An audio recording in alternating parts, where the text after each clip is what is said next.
Um, am I coming through there? Yeah. Hey, good morning, everybody. Thanks for coming out.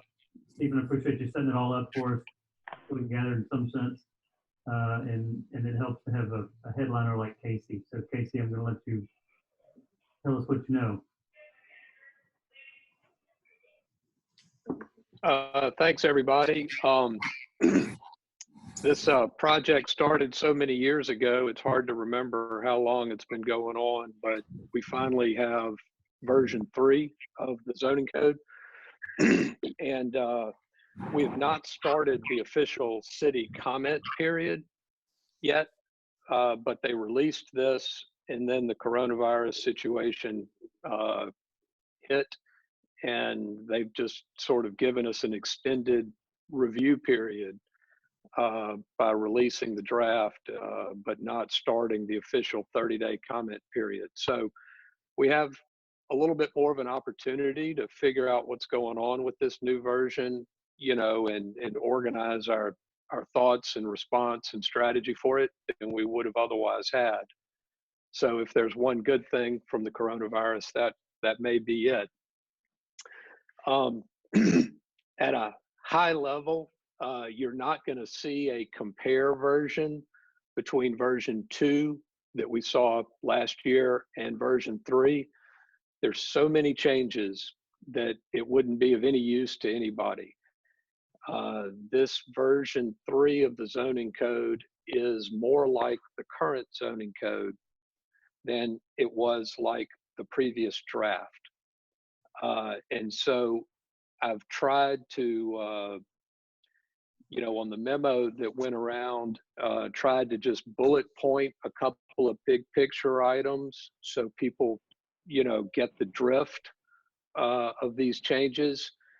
But before, I probably would have started one of these calls or one of these meetings telling you that 100% of the land in the city of Mobile is about to be rezoned.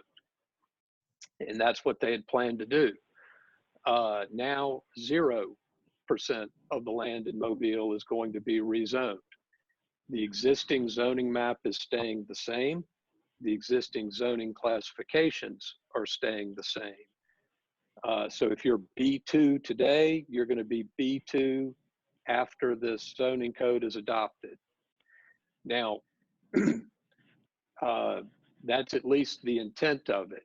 Now they're tweaking those zoning districts. So B2 doesn't mean the same thing after this zoning code is adopted as it means right now.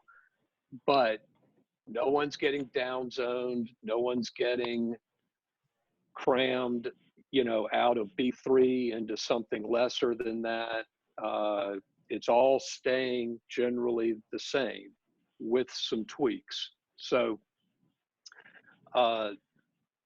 another big change is, you know, you've been hearing about this being a unified development code the whole time, and it was going to consolidate all sorts of things, landscaping, subdivisions, zoning, all in one code. That's all been abandoned. That's not going to be the case at all. This new version of the code is just a zoning code. They've removed all the subdivision aspects from it, all the, there's still landscape requirements, but the tree ordinance and other things are going to be independent. The subdivision regulations are going to be independent. This is just a zoning code now. And it's not as much of a change of a zoning code as it was previously.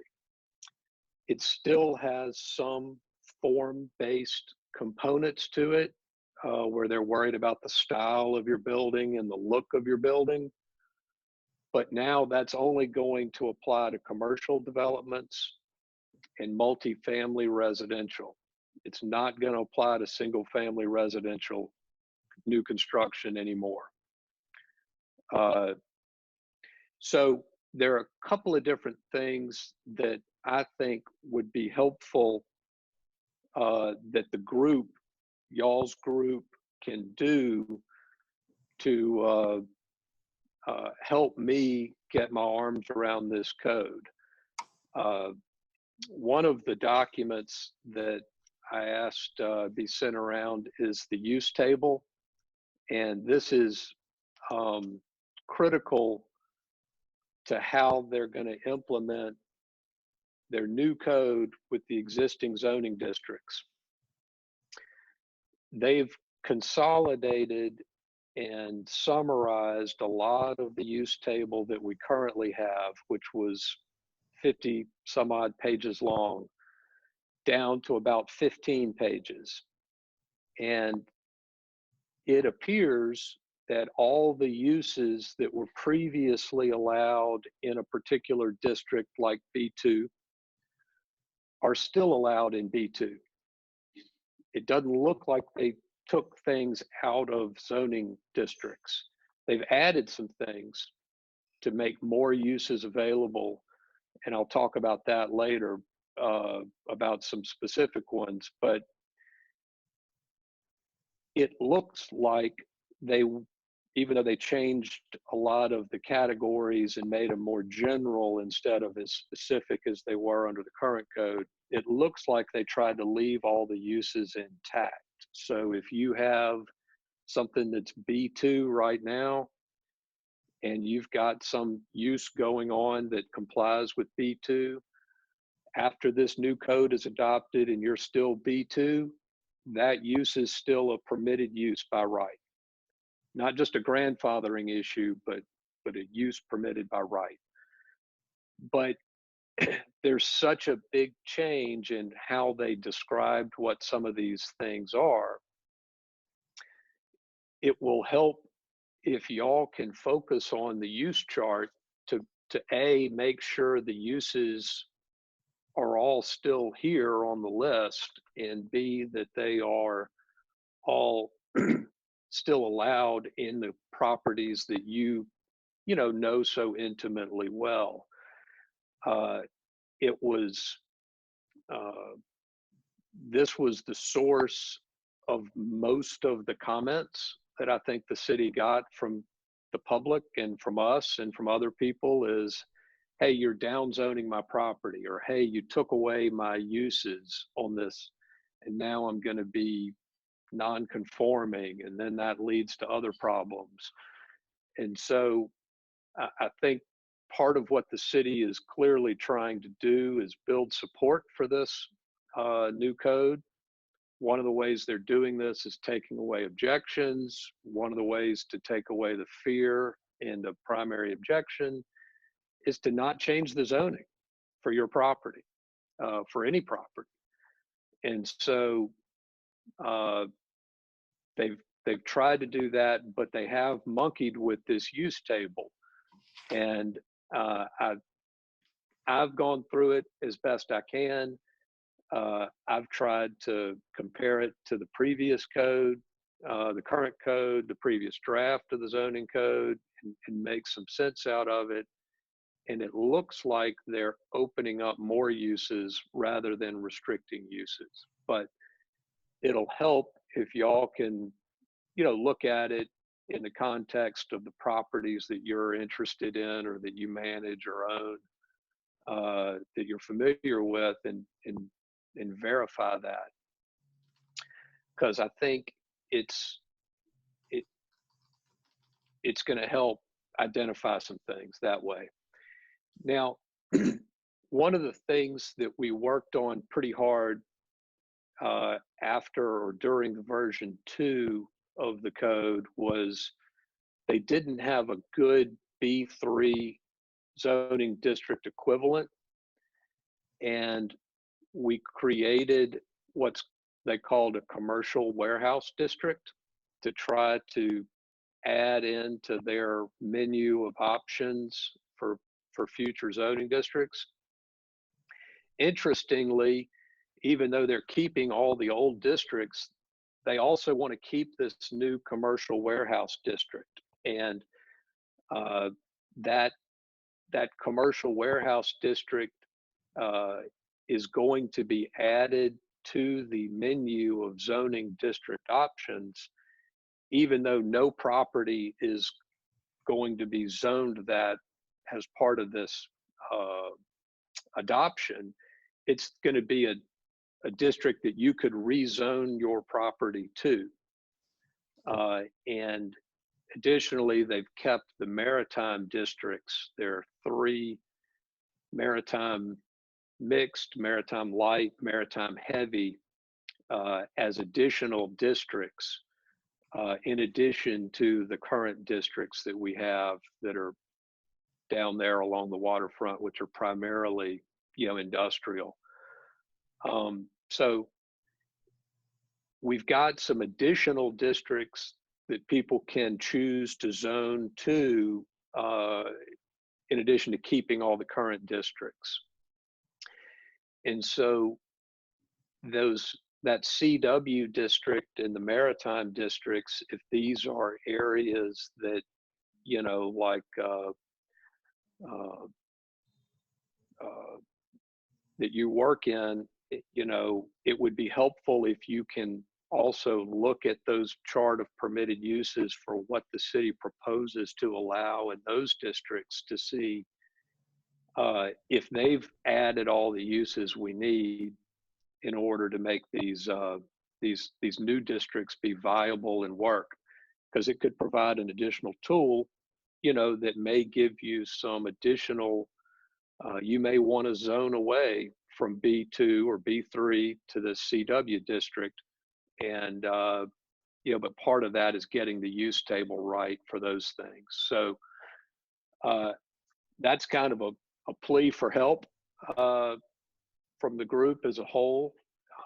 It would help, kind of focus this to get it the right version, because I think right now the takeaway I've seen is the city is trying to get support for this. They are responding to people that, participate in the process. They have done a lot to kind of quiet the objections that various people have raised. And I think if we want to add a use to CW or something else, now's the time to do it, rather than later.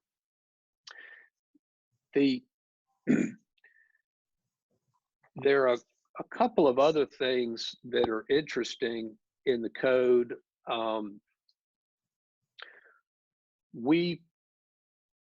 One of the objections we raised to the city was how heavily involved the city council was in the rezoning and the approval process, and we tried to get that political layer removed from as much as possible from these this whole zoning and land use process. And so what you'll also see on the use table is a new category of uses. There are uses allowed by right, there are uses that are prohibited, and there used to be these conditional uses that first went to the planning commission and then maybe went to the city council to approve.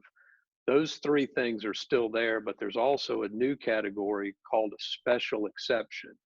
And this was something we asked for as part of the comments to draft 2.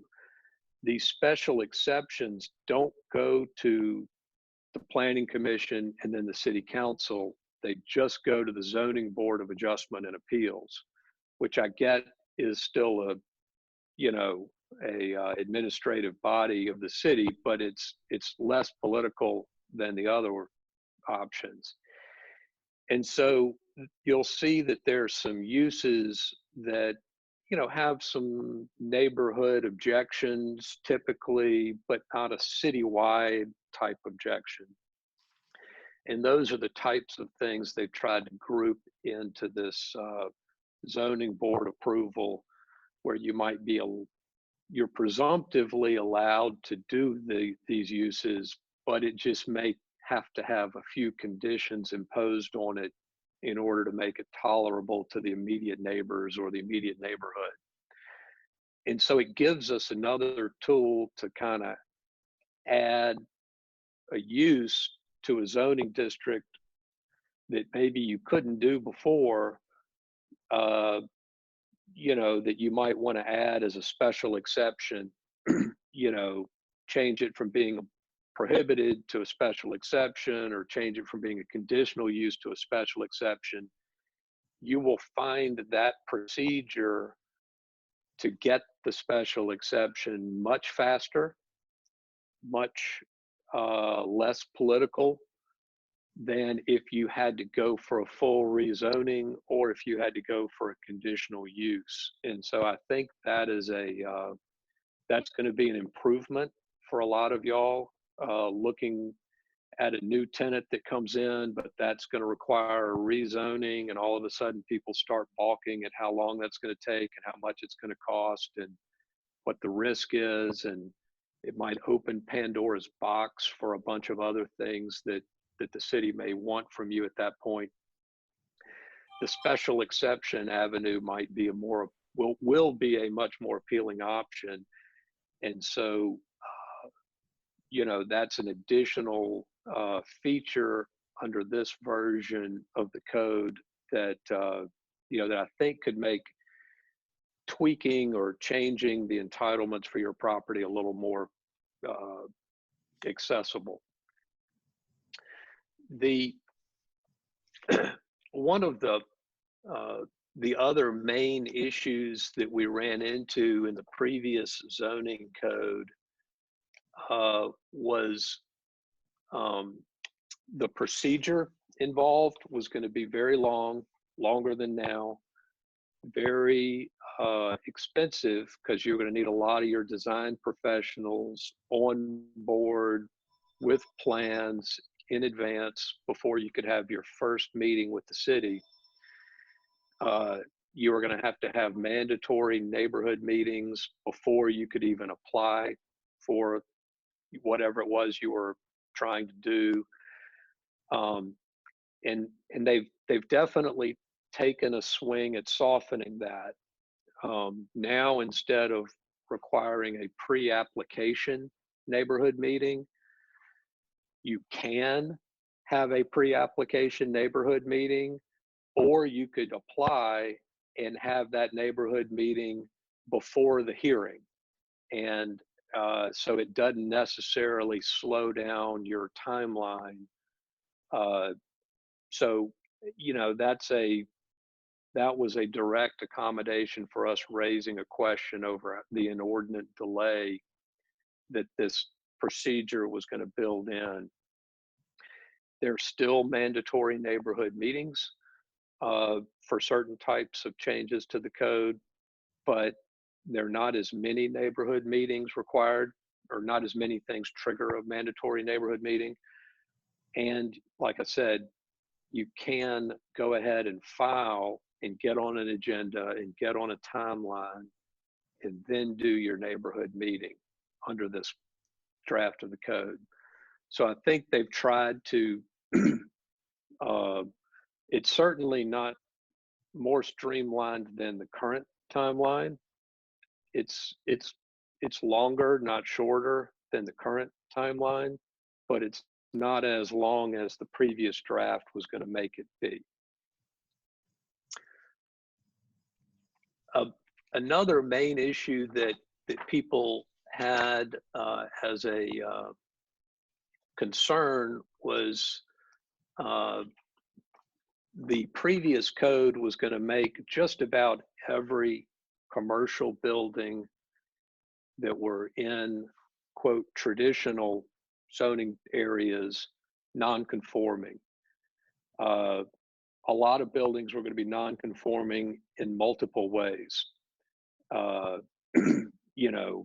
and a lot of it had to do with the design criteria or the parking or the lighting or the landscaping or the lack of architectural merit of the building, a lot of that type of thing. Now, the design criteria are a lot less burdensome than before. Your property's not being rezoned, and so there are going to be less nonconformities to begin with, but they created what I would call safe harbors. And this was something we asked for when you have an existing building and you're going to re-tenant the building, or you're going to make some changes to accommodate an existing tenant, we need some safe harbor that you're not going to then have to go out and add more landscaping or get rid of some parking or do something to change the outside elevation of the building just to comply with these design criteria. And so I think the city has made a big effort at making this a little clearer what can be done. And essentially, if you have a structure, you can make changes to it.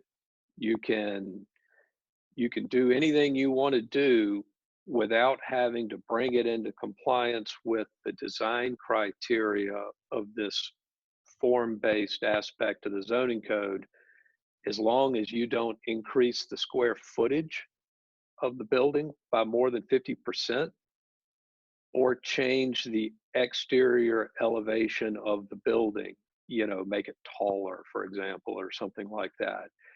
It gives a lot more clarity to repainting it, changing interior walls around, changing the ratio from office to warehouse to something different.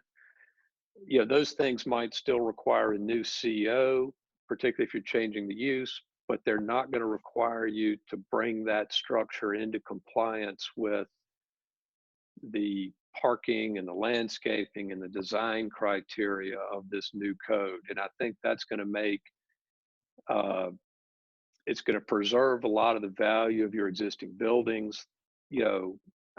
It's going to make re-tenanting those spaces, much more approachable. It's going to, preserve the useful life of that structure. And so these are a lot of things that we were asking for, that we had meetings with the city about, the concerns that y'all were raising. And there's been a real effort by the city to make changes to address those concerns. And so there were a lot of things to object to with draft 2. I see this version 3 as a real win in the sense for the things that concerned y'all the most. It is not much of a change in the zoning from the current code. We probably could have accomplished this with a lot less angst and a lot less municipal money being spent and a lot less time if this had been their approach from day one. But they had clogged it up with, they wanted it to be a unified code. They wanted it to be a full scale, form-based adoption. They wanted a lot of things that now they've walked away from. And so that's kind of, the high level type thing that I had. I was going to open up for questions. I've seen some questions come through on the email, but if anybody wants to ask a question, I'll do my best to answer it on the fly here. So I'll unmute everyone if we can just be mindful of background noises. All right, go ahead. This is Richard. Casey, how many uses are still out there available for the city council to determine? Well, there are fewer, Richard. The conditional uses, which are the ones that would only be allowed if they first go to planning commission and then to the city council, are things like a coal handling operation, a hazardous materials manufacturing, intensive manufacturing, oil and gas drilling. They did a really good job of, you'll remember from version 2, there were all these conditional uses. All car wash was a conditional use. I mean, all sorts of things. They did a good job of either making those allowed by right or special exception that goes to the zoning board, instead of something that's going to go to a citywide city council decision, over a car wash, which is silly. So I think they've removed a lot of them. And it really relates to, high intensity, major utility facilities like a substation, coal handling, hazardous material manufacturing, things that do have citywide implications. Oil and gas storage tanks still on there? Oil and gas storage is still a conditional use. Yeah, it is not allowed by right anywhere. And this is a conditional use both in maritime heavy and I-2. And so all of those storage facilities will still need to go to the city council. Previously, they were going there because it was a PUD, because they counted each tank as an additional structure, and multiple structures on one lot triggered the PUD requirement. That's another big change. Multiple structures on one lot will not need to be approved as a PUD anymore. You can have multiple structures on a lot. You can have shared access between different structures and lots. You can have shared parking between different lots, all without creating a PUD. That's great. Those are all things. Do all adjacent owners have to sign off? Well, adjacent owners, if you're sharing parking or sharing access, you'd have to enter into some shared access agreement or something else, but you won't need to go to the planning commission and get a site plan specific build out, for that development anymore. Yeah, that's good. And so the oil and gas storage being conditional use and going to the city, that was one that was going there anyway as a PUD, and it's probably no worse than it was before. But frankly, I don't know if the city council really wants to weigh in on this every time somebody's going to change a tank or add a tank. But it's still, there's no district where that's allowed by right. Hey, Casey, this is Bill Youngblood. Hey, The Bill. city required us to create a PUD for Pine Brook Shopping Center. Can we unPUD it now, or does it just have to remain as it is, or how do we go about if there's some little changes we need to make? We were prohibited under the PUD. Can we make the changes now in a different way? Yeah, that's a great question. All of the existing PUDs survive this zoning code adoption. And so if you're currently governed by a PUD, you will continue to be governed by that PUD. And to get away from the PUD, you essentially need to rezone your property. And you would be rezoning it from either current PUD to what they call under this new code a planned development, a PD, or you would be rezoning it to some base zoning, B2, B3, CW, something like that. And so you would be going through the full rezoning process to get rid of your PUD. Now, there are little changes you could make to your PUD that could be administratively approved that wouldn't require the full rezoning. But if you wanted to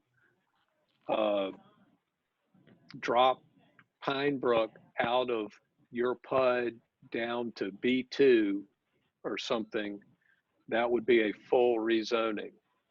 And it might require, well, it would require the Planning Commission, City Council approval. Thank you. So you can't just do a PUD modification? Well, if it's they'll look at what you are doing to change it, and if it is an abandonment of the PUD, if you're modifying it by eliminating it, then it's a rezoning. If you're just tweaking it, changing the site plan a little, Adding to moving the it? drive-through from one side to another, that could be a PUD modification, and it might be done administratively, or it may require the Planning Commission's approval. Okay, one more question. I noticed I didn't see anything about mixed use. So is Mobile just staying with if you're going to do any kind of a mixed use, you have to do a PUD rather than just having a separate mixed use designation? Well, they've added some uses to some of the districts, which would allow some, opportunity for mixed use. But yeah, if you're going to do something that's not allowed in your zoning district, it's going to have to be done as a PD, a planned development, and they envision those being pretty rare. But there are some, the use table does allow some additional uses to these existing districts, some of which would allow for more mixed use than you would have under the current code. Yeah, I noticed there was a lot of accessory designations, accessory use under some of those. Yes. Okay, that answers my question. And I think that's it, and it's really not mixed use in that case, but it's some mixing where you've got a primary use that complies, and then there are a whole lot of accessory uses that could get glammed onto it. So do you know if they made any changes to the dimensional charts, the minimum square footage, the setbacks, and that kind of stuff? They did. These are different than the current code, and in a lot of ways different from the previous draft. They have a chapter in the beginning that shows these different, each district by name and what the height, setback, percentage of landscaping, percentage of different things are that are required. It is some change from the previous code, and so you may end up with some non-conforming lots or non-conforming structures based on this. Or more again, restrictive. I mean, if the dimensional, that could be more restrictive than an actual zoning change, depending on what the changes are. So I'd like to see the dimensional chart that goes with this.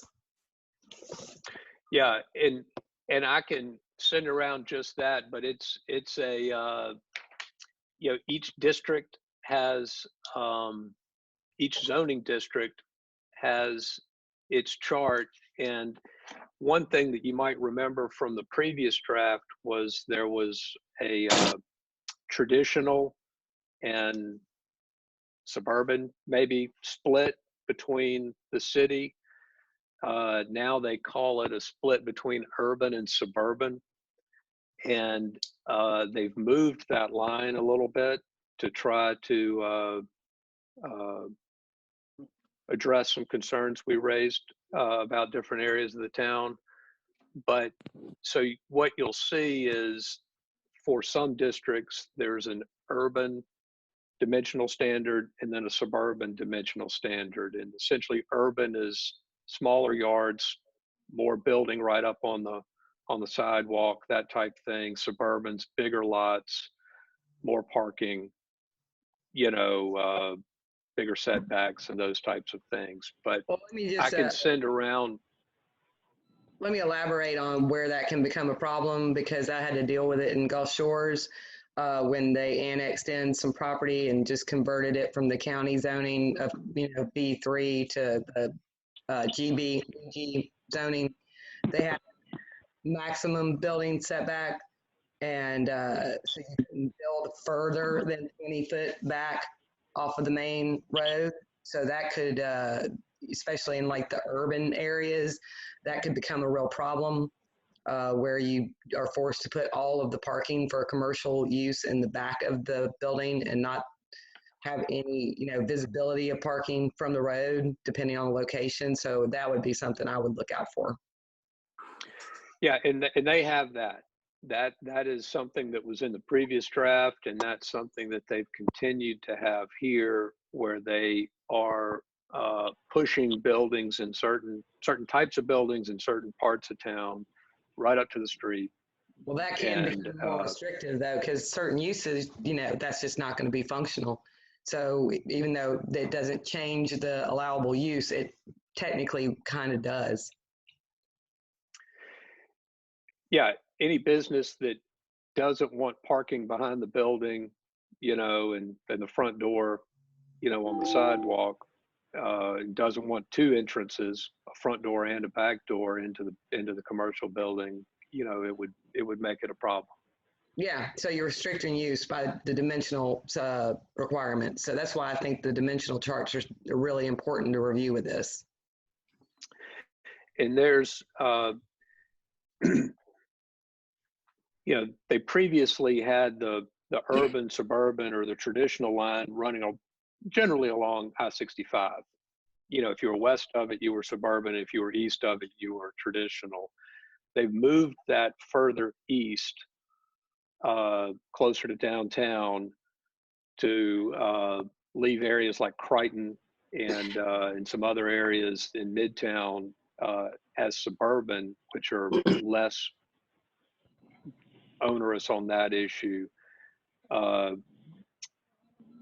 In addition, and I should mention this, downtown retains its existing zoning, the downtown development code.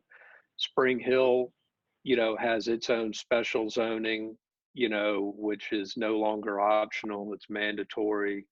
There are a few of these areas that are pocket zoned, and this is a criticism of the current version of the zoning code is I think they're encouraging or laying the groundwork for everybody, every neighborhood organization to come up with their own zoning for their own little fiefdom, and they'll cram it in here as, another chapter of the code. And so, I think we've been fighting this fight at a citywide level, and it's about to become a street fight if the city keeps encouraging each neighborhood to come up with their own zoning district. Under this code, you've got Spring Hill, Downtown, Africatown, and Peninsula. It's not a far reach to imagine an Oakley or a Government Street or a few other areas that are just going to come up with their own zoning, and get it added as a chapter that's going to overlay and impact things even more. So they're trying to basically create special overlay districts for almost everything. Well, they're laying the groundwork for it, and I think that's again part of the city consolidating support from different groups. The neighborhood groups were vocal and active in this process, and the Spring Hill group wanted to see the Spring Hill, requirements be mandatory, and the Peninsula group the same. The downtown, the people interested in downtown liked the downtown zoning code, and so instead of incorporating it into a citywide code, they've just carved it out, put it as an appendix, and made it apply wholesale, just to make it easier, I think, to claim support from those groups. But it's going to certainly lead to, other groups in Midtown, other groups in West Mobile, other groups in North Mobile, South Mobile, wherever, coming up. If you want to come up with your own zoning district, I'm sure the city's going to have to let you run those traps and do it. And, or they're certainly encouraging it because they've rewarded everyone that's done it so far. Sounds like a mess. It's going to, I was telling somebody that this code is going to, on the arc that it's on, they're probably going to have to double the administrative staff needed to administer this code at the city level. It's one of the expressed reasons for retaining all the existing zoning is,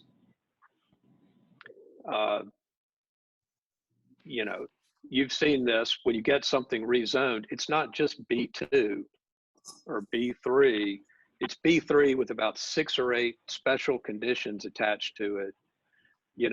No teen clubs, no parking over the weekends, whatever, save this one tree. It's all this crazy stuff that shouldn't be in your zoning ordinance to begin with. But those were the conditions that the developer or the applicant or whoever had to agree to get what they wanted. All of those little conditions are staying, and all of the future rezonings are going to come with those same little tacked on conditions, that we're used to. And even though you'll have fewer need for PUDs, because you won't need a PUD every time you have multiple structures, you're still going to have all these special little zoning caveats to your property.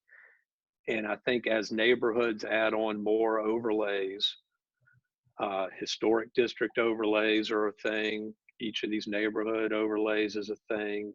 It's just going to make the code balloon.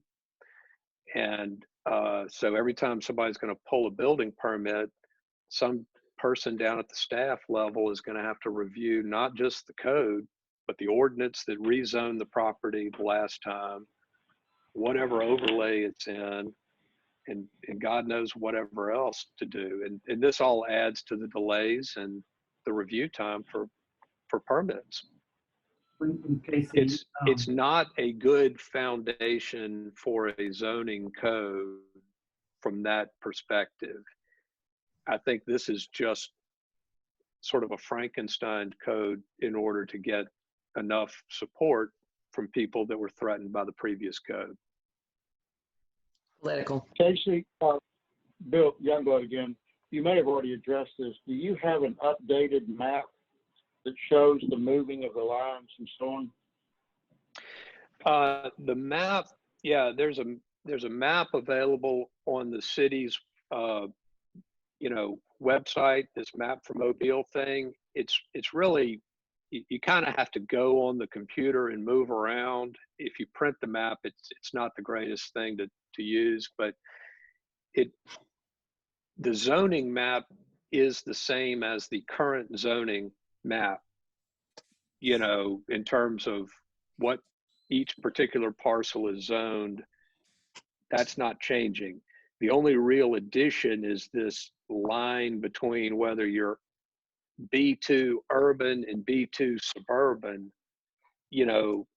It cuts through the city, and you kind of have to know which side of that line you're on or what your particular property is.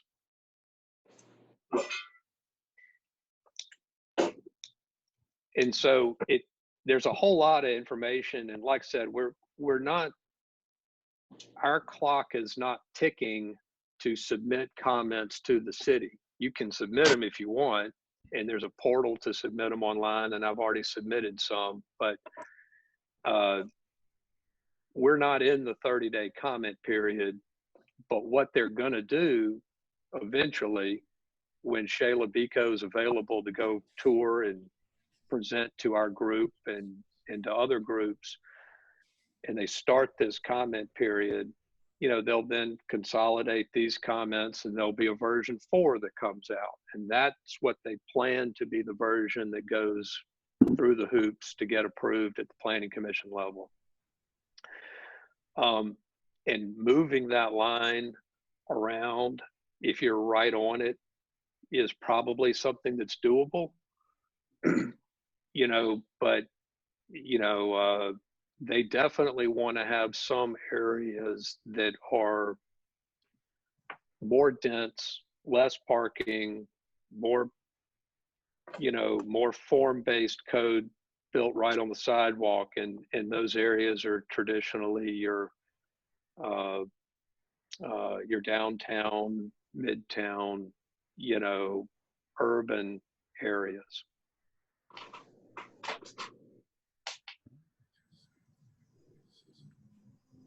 Any other questions?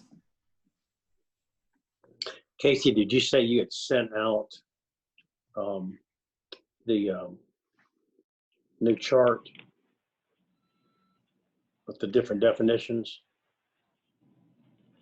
I sent out the use table to Stephen. I don't know what went around to the group. It should have been on an email to you. What was that, Lewis? Richard, it should have been on an email to you. And I'm going to Okay. send it again today. The memo and the V3 changes summary and the use table. Yeah. Lewis, this is Mike, I'm sorry. Will you resend that to me? I can't seem to find it. Yes. I'll just resend it to the group. Lewis, I'm going to type an email today with this recording on there, so Okay. I'll attach it to that. Thank you.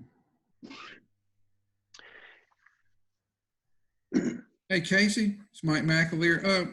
One question that we talked about a long time ago was if you had a lot on a hard corner and you put a gas station on it, they had a certain restriction of so many, you couldn't have another gas station within like 250 feet, where you could only have one gas station on a corner. Do you know if did they pull that out, or is that still there? Mike, I don't know that that's still there. I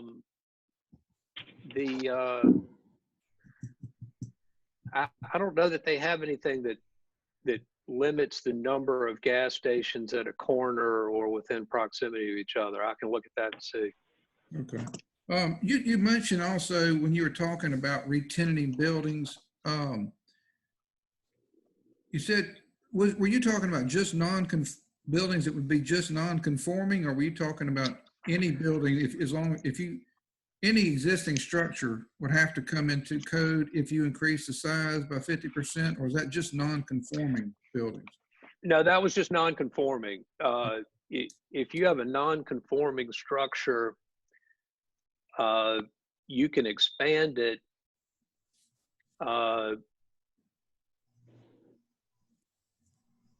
and you don't have to conform to the development standards of the code unless the expansion exceeds 50% of the footprint of the existing structure.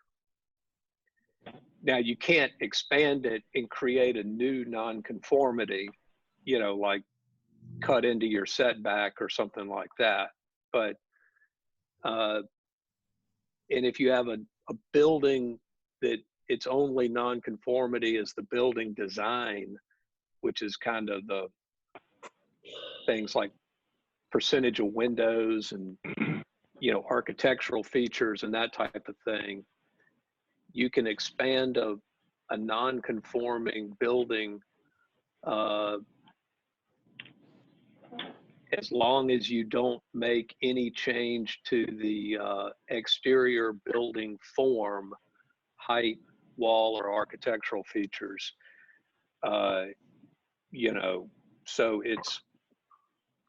they've tried to make it easier for your typical tenant accommodations to not trigger an opportunity for them to make you bring that building into compliance with these new architectural or building design components. And are you considering, like, if you got a building and you've got a warehouse building and you have to add another dock, or you have to add a series of roll-up doors, would that be considered changing the exterior? It, you know, it could. I mean, adding a new roll-up door from a blank wall, they might view that as a change to a, you know, to the wall or the architectural feature of that side of the building. I don't know how they would interpret it, you know, cutting in a new roll-up door. But that's a good question. We can make that, you know, make Okay. that concern. Are you through, Mike? I'm finished, Joe. I have a question, Casey. Appreciate all this good information. I have a building that I've had that has been vacant for 2 years, and 2 months ago, they told me that I'd have to bring it into the new code. Do you think that is going to impact that in any way? Change that where I don't have to bring it into code? Just it's zone B3. It's in a B3 area. It's not, I'm not changing anything. I'm just, it's been vacant a couple of years and want to get a tenant. Yeah, the 2-year issue really relates to uses under this new code, where if you had a legal but non-conforming use of that structure within the last 2 years, then you're allowed to continue that use, you know, that non-conforming use.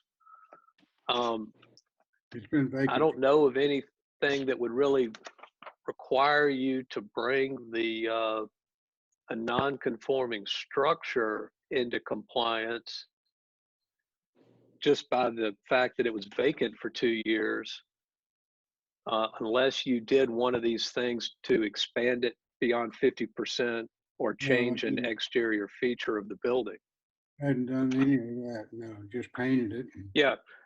I mean, the only other issue is if it's a nuisance, you know, obviously that's a different whole issue, you know, of bringing you know, a dilapidated structure in, you know, out of a nuisance category. But I don't think the fact that it's vacant is a triggering event for you to bring it into compliance with these non-conforming structure issues.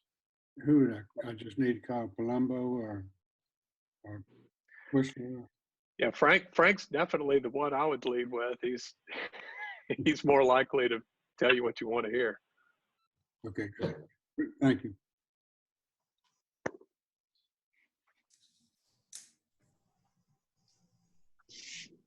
All right. Any last remarks or comments or questions? And guys, you know, as y'all look through these use tables and look at the map online and these other things, I mean, feel free to post your comment directly on the portal or let me know what it is. You know, the city wants to hear our comments and they want to get y'all's support for this code. And so they've definitely been responding to our concerns. And so I'd say to keep up the hard work and let's keep participating and make it as good as we can. All right. Sounds great. Thank you, Casey. Thank you, guys. Thank you. I'll get Yeah. this filled out. Thank you, Stephen, for organizing. No problem. You all have a good day. Thanks, guys. Thank you.